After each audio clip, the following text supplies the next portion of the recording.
Olá, pessoal. Em tempos de inteligência artificial generativa, a gente tem falado muito de consciência crítica, da capacidade da gente criticar, analisar, pensar criticamente a respeito daquilo que a gente está vendo, recebendo como informação e tal. E eu não conheço pessoa melhor para conversar sobre esse assunto do que o Rodrigo Ferrari, que está aqui comigo. Ele é filósofo, tem mestrado em sociologia e detesta introduções desse tipo. Até já publicou um vídeo, depois eu vou deixar o link para vocês, falando qual é o problema de você apresentar muito bem alguém, a expectativa que você gera, a imagem que você gera.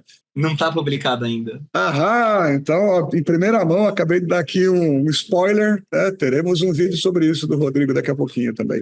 Mas a ideia, ô, Rodrigo, é a gente conversar sobre o que é, não, a gente está falando, não, precisa ter uma visão crítica, precisa ter, né, a consciência crítica passa a ser uma competência requerida pelos profissionais e tal.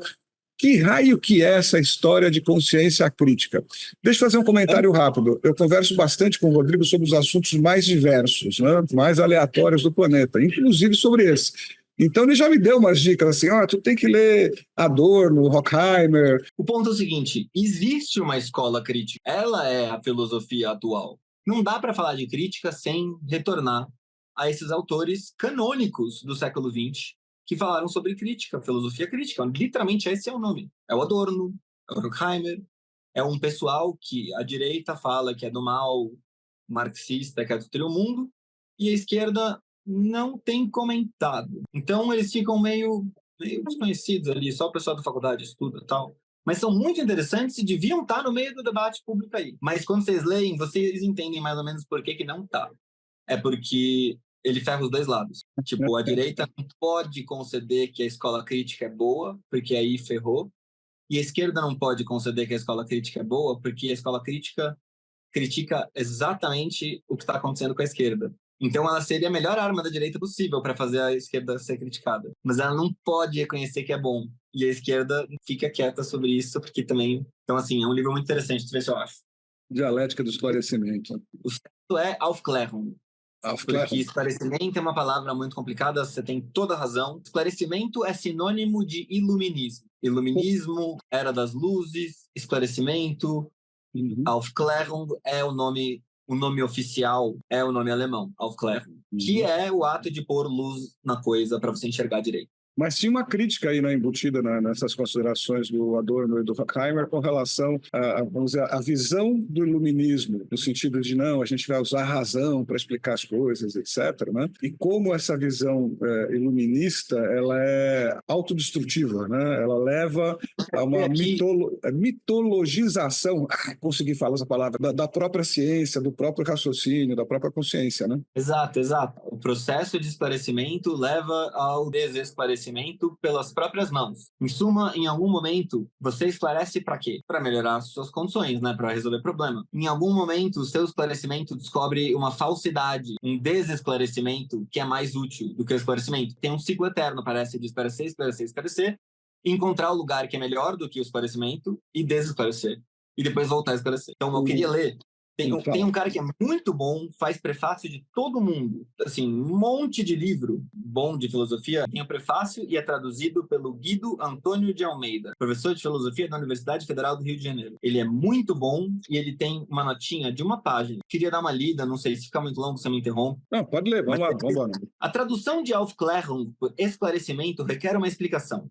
Por que não recorremos ao termo iluminismo ou ilustração, que são as expressões mais usuais entre nós para designar aquilo que também conhecemos como a época, ou a filosofia das luzes? Em primeiro lugar, como não poderia deixar de ser, por uma questão de maior fidelidade.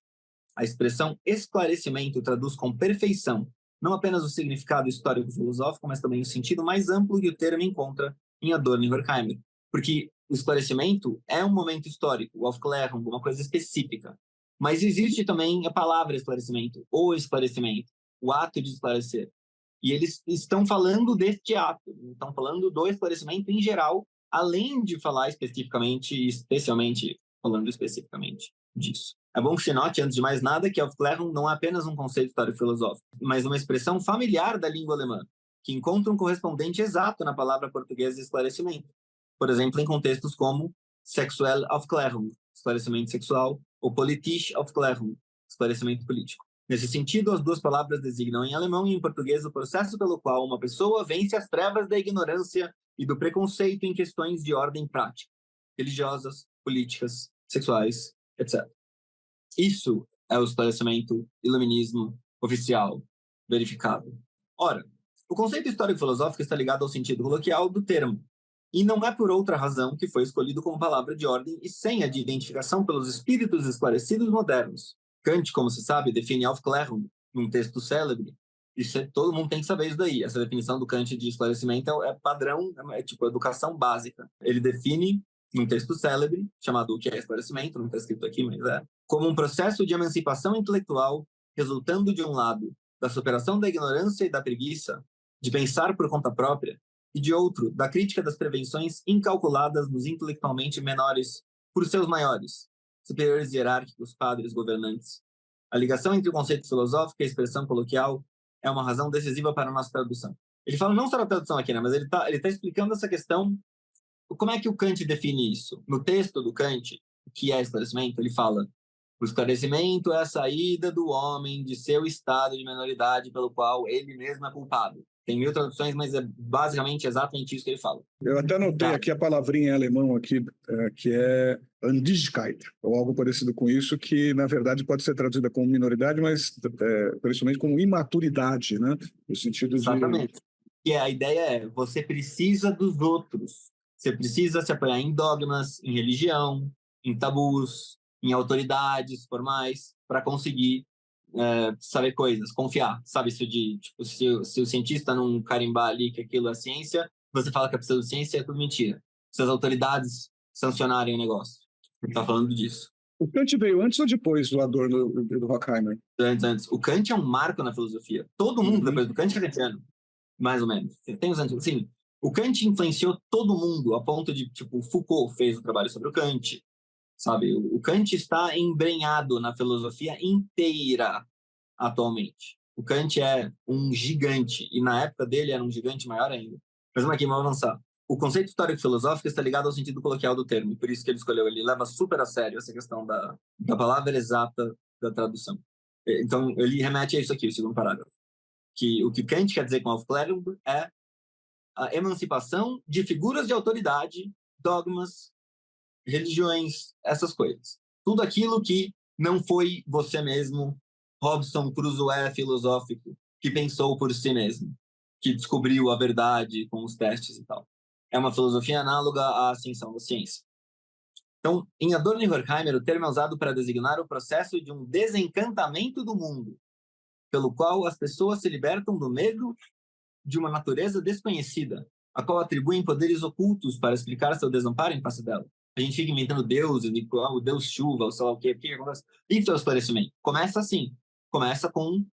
Não é um deus chuva que faz chover, colheita, sabe, tá lá no ciclo, assim que é. Tem que fazer a dança para o rio encher. Desencantou do mundo. Essa é a ideia. O esclarecimento é um desencantamento, porque você entende como funciona. Por isso mesmo, o esclarecimento de que falam não é, como o iluminismo ou a ilustração, um movimento filosófico ou uma época e história determinados, mas o processo pelo qual, ao longo da história, os homens se libertam das potências míticas da natureza, ou seja, o processo de racionalização que prossegue na filosofia e na ciência. Mas este não é um simples processo de desmitologização. O fato de que ele tem origem no próprio mito e encontra seu termo atual na mitologização do esclarecimento, sob a forma da ciência positiva, reflete o fato de que o conhecimento pela dominação da natureza tem lugar pela assimilação dos processos de conhecimento e controle aos processos naturais. E explica por que esse processo de dominação da natureza pode resultar, paradoxalmente, numa mais completa naturalização do homem totalmente civilizado. Quer dizer, naturalizar o civilizado. O processo de civilizar leva a naturalização de volta. Por exemplo, agora, a bestialidade volta como se a gente estivesse nas antigas. Tipo, a gente evoluiu, até que chegou um ponto em que os caras estão fazendo macaquice. Mais ou menos isso. Só que ele está dizendo isso antes, século XX, meio século XX. O Adorno e o Horkheimer são conhecidos como os queridinhos do mal, mas eles eram lacrados, viu? Tinha foto do Adorno na universidade inteira dizendo que ele não ia em protesto. Reclamavam com ele. Meio que o Adorno morreu de desgosto porque destruíram a aula dele. O curso que ele ia dar sobre esse livro aqui, Dialética do Esclarecimento, nunca foi dado. Ele ia dar o curso e os alunos entraram na sala, protestaram, não deixaram ele dar, porque a crítica, a militância e crítica à esquerda não deixaram ele dar o curso. E as mulheres... Mano, isso aconteceu e tem foto. As mulheres atacaram ele, ficaram beijando ele. Ele é um velhinho, ele não quer isso. Ele achou horrível, ele achou horrível. Ele ficou tão traumatizado que ele fechou o curso, parou de trabalhar e morreu menos de um ano depois. Por isso que esse livro aqui é tão importante. Não só por isso. Aliás, você fez um comentário aí que me chamou a atenção também, né? A questão do por que a autodestruição do pensamento crítico, vamos dizer assim, do pensamento esclarecido em relação ao medo de saber a verdade, né? Ou seja, você acaba construindo um mito porque você tem medo de saber realmente qual é a verdade que está por trás das coisas, como é que elas são. Faz sentido? É que assim, na prática, tudo é aposta. Porque a ignorância é uma bênção. Essa é a questão. Olha, aquela história que eu falei. Se você tiver câncer, não souber e não morrer disso, foi melhor não saber. Mas e se tem algum problema na sua família e se você não souber, você não vai resolver e daí vai se ferrar você e todo mundo que você ama. Então, a ignorância... Não dá para dizer se a ignorância em geral, se a ignorância é uma bênção ou não é uma bênção. Às vezes é uma bênção ser ignorante de algo, geralmente não é nem um pouco. Mas não é só por você, principalmente pelos outros, eu acho. Você, como ignorante, até ferra a sua vida. Mas eu acho que você, como ignorante, ferra a vida dos outros e é uma pessoa perigosa. Você pode causar um mal. É uma visão meio platônica da coisa, mas assim, que o mal vem da ignorância. Que frequentemente é isso. As maldades que acontecem é porque pessoas cometeram erros por mau julgamento, por falta de conhecimento. Não digo que eu assino embaixo, mas me parece uma visão bem consistente. O que tem de importante do texto eu li já. Então, deixa eu fazer uma pergunta sobre isso. Quando eu estava, do pouco que eu li de Kant e da dialética do esclarecimento, eu saí com a percepção, saí com a sensação de que o Kant defendia mais essa busca do conhecimento, essa exploração do conhecimento, a construção de uma visão racional de mundo, enquanto o Adorno e o Horkheimer mandavam tomar cuidado com isso, ou seja, de alguma maneira eles diziam, não, olha, não é só a razão, né? Se você ficar a explorar demais a razão e atrás do conhecimento, você vai acabar tropeçando naquilo que é o conhecimento do momento, aquilo que é a ciência do momento, aquilo que são as explicações do momento, provavelmente contaminadas por ideologias dos poderes que estão tomando conta daquele momento e que, na verdade, você tinha que ter uma crítica ao próprio pensamento crítico que estava sendo despertado a partir do conhecimento que você estava recebendo.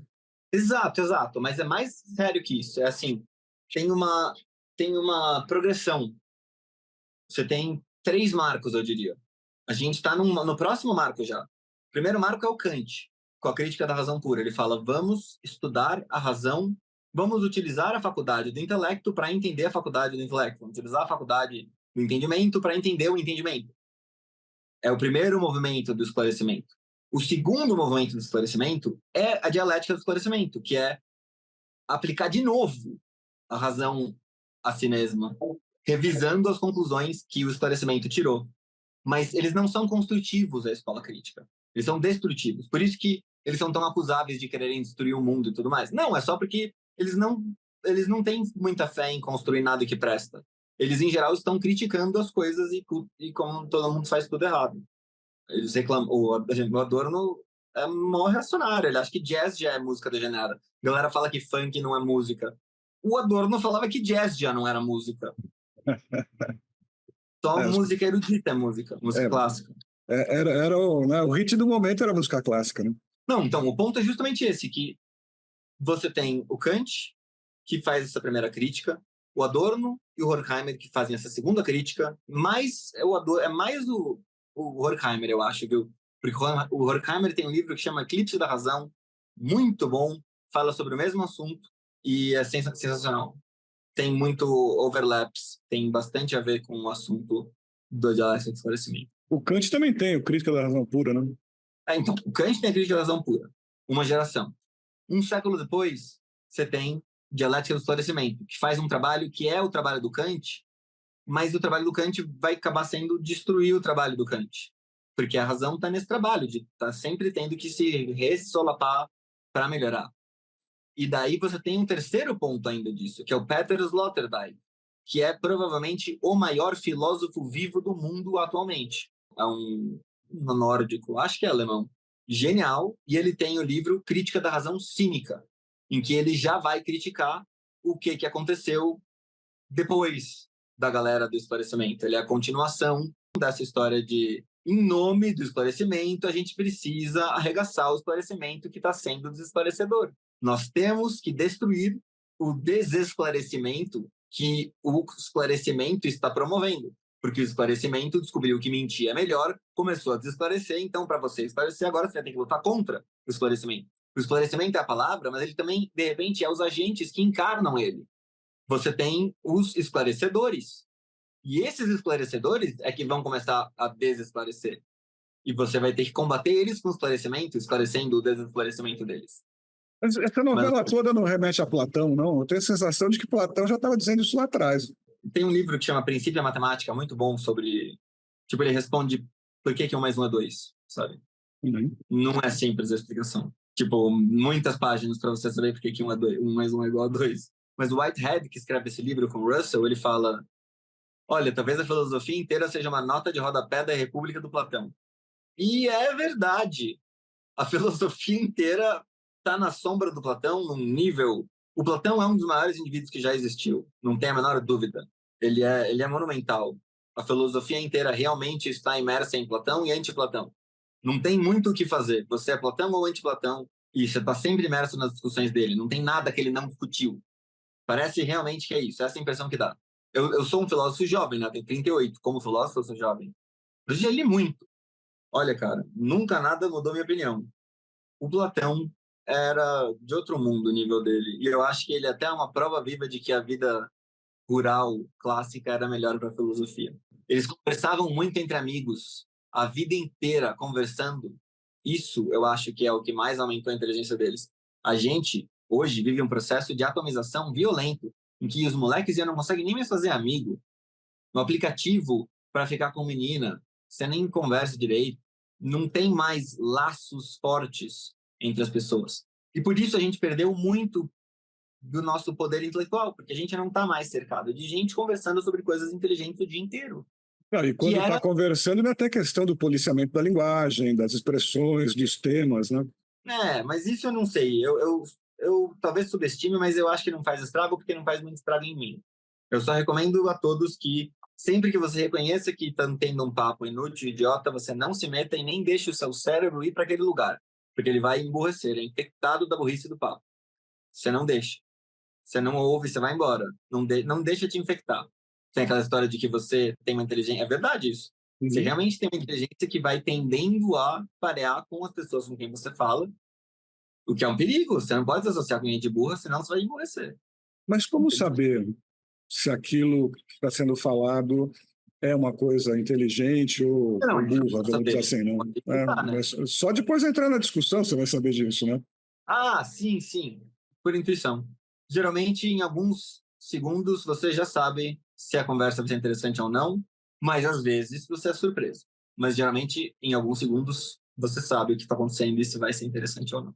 Então, eu comecei essa nossa conversa falando das inteligências artificiais ali, né? Do ChatGPT, do Bard, do Perplexity, que está querendo substituir o Google, meio que juntando essa coisa de IA generativa com o mecanismo de busca e tal. E a preocupação de todo mundo você tem lá um aplicativo, uma inteligência artificial, que te dá uma resposta quase humana, né? E baseada no conhecimento e tal. A gente olha para aquilo e fala, parece inteligente, parece que faz sentido. A pergunta é justamente, mas como é que eu vou criticar isso? Porque, de certa forma, todo esse conhecimento, esse esclarecimento que está no mundo, toda essa informação que a gente está recebendo, na verdade, essas inteligências artificiais são processos informativos que estão servindo ao mercado, de alguma maneira, né? Estão pautados pelo mercado. É tudo tautológico. Ele não é capaz de minerar informação na realidade. Ele minera informação no que as pessoas dizem sobre a realidade. Então, ele vai estar sempre vivendo dentro de um simulacro humano. Tudo o que ele produzir sempre vai só estar dentro dos limites do que os humanos falam por aí. É maravilhoso que ele exista, na minha opinião, porque quanto mais avançar os meios de falar que nem um idiota Porque é isso, hoje virou o padrão, todo mundo tem que falar que nem um idiota politicamente correto, seguindo todas as normas ESG e o caramba. Qualquer e-mail que você vai mandar, qualquer vez que você vai falar qualquer coisa profissional, você tem que entrar em modo ESG e escrever lá tudo certinho, correto. Tipo, as pessoas já estão cansadas dessa robotização, que tem tudo a ver com esse negócio. O iluminismo leva à robotização, ao aufklärung. A racionalização vai levando a uma robotização, que o romantismo é, na verdade, o primeiro a se levantar contra essa falta de vida na vida. Acho maravilhoso que tenham essas ferramentas, porque vai ser tipo, tem um conceito de aceleracionismo, que é assim, bom, a gente não consegue vencer o sistema do jeito que ele é, mas ele é mó ruim, e a gente quer fazer revolução e acabar com ele, mas não dá. Então o que a gente vai fazer? Vamos alimentar isso. Alimenta o sistema, para ele se auto-implodir logo. E daí eu acho que seria melhor que todo mundo parasse de falar que nem um idiota. Já que não dá pra fazer, então vamos aumentar o máximo possível isso daí, porque vai ficar escancarado. Não vai ter graça nenhuma falar. Porque é só isso que você está fazendo. Você está exercitando sua capacidade de falar a língua ESG, a língua da OTAN, da União Europeia, sei lá. E daí você fala essa língua e daí agora os ChatGPTs fazem isso por você nem precisa fazer, vira uma capacidade inútil. E é uma capacidade inútil. Então eu acho maravilhoso, eu acho ótimo, acho triste que talvez a gente perca emprego por isso, mas em última instância eu acho que é um net positive, que é um ganho para a humanidade, que a gente tenha mais meios para produzir, porque, mano, já tantos cérebros humanos sendo utilizados para fazer discursinho óbvio, que são iguais ao ChatGPT, põe logo um robô para fazer, e aí os humanos estão livres disso, o que significa desempregados disso, infelizmente, mas eu acho que a gente, assim, isso é muito difícil de prever, né? A gente está passando por uma mudança no mercado de trabalho, em como se trabalha, em tudo isso que eu não sei onde vai dar, nunca estudei o suficiente para ter uma previsão. Mas eu não acho que carreira, trabalho, do jeito que a gente sempre teve até agora, nos últimos tempos, vai ser bem o que acontece. O meu palpite é que vai parecer mais um jogo de videogame. Tipo, pessoas entrando em guildas e clãs, as empresas. A gente vai fazer um dia uma conversa sobre jogos de videogame e geopolítica também. Esse é outro assunto bem interessante. Jogos de videogame e tudo. Eu consigo relacionar videogame com tudo. Para quem está nos assistindo aqui e não sabe, o Rodrigo não só é filósofo e sociólogo, como exímio jogador de videogame. Eu gosto de pouca coisa, não gosto de sair, não gosto de viajar, não gosto de nada, não gosto de comer fora. Eu gosto de duas coisas na vida: estudar e jogar videogame. Eu gosto da minha mulher também. Metal, também gosto de música. Aliás, a gente está vendo um baixo atrás de você. Você falou que não só você gosta de rock, como você tem um baixo ali, né? Um belo baixo. Sabe, eu não sou muito de gostar de muita coisa, e então realmente eu passei anos da minha vida. Eu passei no começo do canal 4 anos sem jogar videogame nenhum, 3 anos sem jogar videogame nenhum. E chegou uma hora que eu comecei a sentir falta, e agora eu voltei a jogar videogame e estou fazendo streams na twitch.tv/platinbr de videogame. Tem o seu canal no YouTube também, né? O youtube.com/platinho, tem 600 vídeos lá. Tem 600 vídeos, mas 350 estão escondidos só para os membros. Que mais da metade.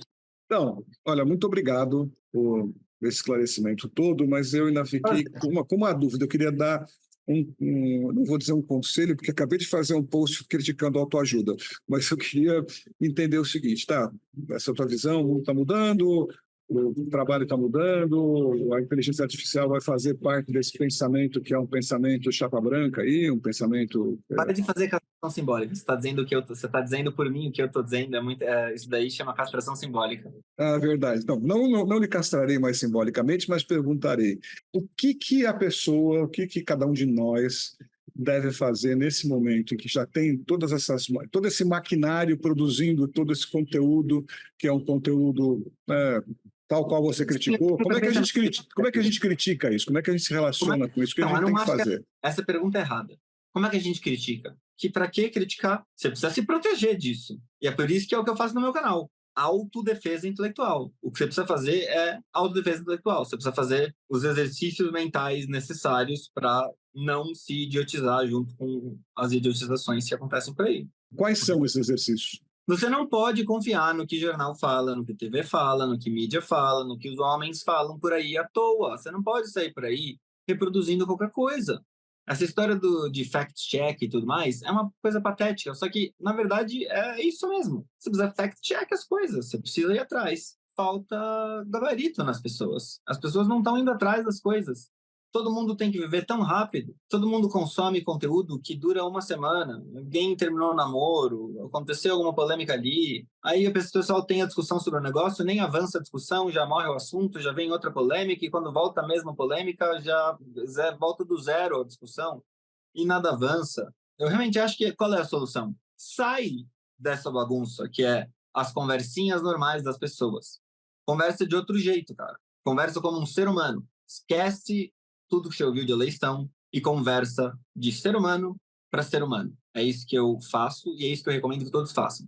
Esquece as ideologias, esquece as eleições e conversa de humano para humano em privado. É assim que você vai se proteger. Quanto mais você fizer isso, mais bem protegido você vai estar contra a infecção mesmo, do idiotismo cultural que acontece hoje por aí à nossa volta, empurrado por as mais diversas forças imagináveis, desde marcas até governos de outros países e tudo mais. Olha, eu ia até perguntar mais coisas, mas não vou mais, não. Eu adorei esse fechamento, nós vamos ficar por aqui. Muito Valeu, obrigado, Fábio. Rodrigo. Muito boa essa nossa conversa.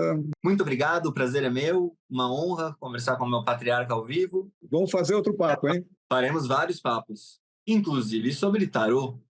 Ah, é. Ó, pessoal, nós vamos lançar aí um canal de tarô bacana também. Depois a gente fala com vocês sobre isso. Vamos lançar sobre tarô e também lembre-se que tem o meu site platinho.com.br com as minhas aulas, que está sendo renovado. Legal. Tchau, tchau. Falou, obrigado.